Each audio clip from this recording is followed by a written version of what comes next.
നീ ബൈബിളിൽ ഉപദ്യാവിന്റെ പുസ്തകം വായിച്ചിട്ടുണ്ടോ? ഇല്ല, ഇന്ന് തന്നെ അതൊന്നെടുത്ത് വായിക്കണം.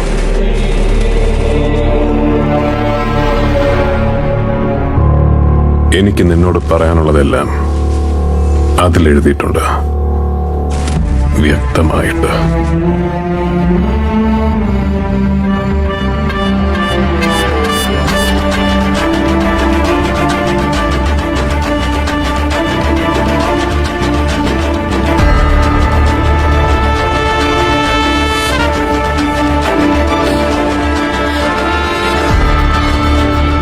ഉപദ്യാവിന്റെ പുസ്തകം.